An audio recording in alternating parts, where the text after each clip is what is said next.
ধান, গম, সরষা এক কথায় আবাদ ফসল যদি কিনে নেওয়ার উদ্যোগ নেয় সরকার পক্ষ থেকে, তাহলে এলাকার কৃষকের অনেক উপকার হতো। দেখুন, বিশাল বড় গোডাউন।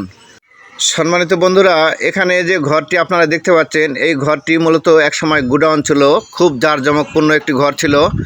তো এই ঘর, এটি গোডাউন, এই বান্দাইখাড়া আত্রাই নওগাঁ জায়গার লোকেশান। তো এই ঘরে একসময় বান্দাইখাড়া বা হাটকালুপাড়া ইউনিয়নের আশেপাশের অত্র এলাকার লোকজনেরা এখানে ধান, গম, চাউল এখানে বিক্রয় করত, সরকারিভাবে কিনে নিত। এই ঘরটি তৈরি হয়েছে মূলত বহু বছর আগে, আমরা ছোটোবেলা থেকেই দেখে আসছি। তো এখন এই ঘরটি পরিত্যক্ত অবস্থায় পড়ে আছে। ঘরের কোনো কার্যক্রম বা কোনো কিছু নেই, তালাবদ্ধ অবস্থায়, কেউ কোনো দিন ঢুকতে পারেনি, আমরাও কোনো দিন ঢুকতে পারিনি। তো এই ঘর পরিত্যক্ত অবস্থায়, আসলে এটা সরকারি জায়গা না মালিকানা জায়গা সেটাও আমরা জানি না।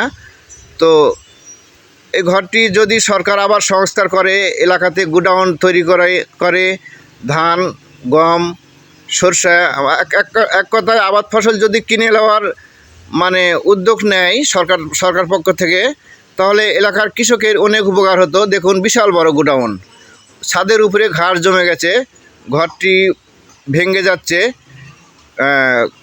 কারো কোনো নজরদারি এর উপরে নেই। কেন নেই তা জানি না। আসলে ঘরের কাগজপত্রের কি অবস্থা, তলে পড়ে আছে নাকি হারিয়ে গেছে। যদি কাগজপত্র থাকতো তাহলে সরকার কর্তৃপক্ষ থেকে ঘরটি মেরামত করে এলাকার কৃষকদের জন্য ধান, গম, শস্য এগুলো কেনার জন্য প্রস্তুতি করত। তো যাই হোক, আমাদের প্রশাসনের কর্তৃপক্ষের কাছে আকুল আবেদন, ঘরটি যেন সংস্কার করে পরিত্যক্ত ঘরটা যেন ঠিক করে এলাকার কৃষকের উপকার করতে পারে। তো ঘরের পাশে দেখুন পুকুর আছে, এটা পুকুর, এই আগে ছোট ছিল, এখন বড় হয়ে গেছে। তো ঘরের ঠেকে গেছে পুকুরটা। আর এই ঘরের সাথে লেগে দিয়েই সড়ক আছে, মেন রাস্তা, যেটা মেন রুট বলে, সেই রুট আছে। এই রুট দিয়েই এখানে মালামাল আসতো। আর এই ঘর থেকে একটি রাস্তা গেছে নদীমুখী, নদী থেকে নৌকাপথে মাল আসতো আগে এই গোডাউনে।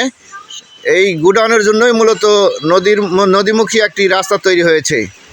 তো সেই রাস্তা দিয়ে মাল আসতো। তো বন্ধুরা, আরও একটু দেখানোর চেষ্টা করি আপনাদেরকে। এই ঘর সম্পর্কে তথ্য দিলাম।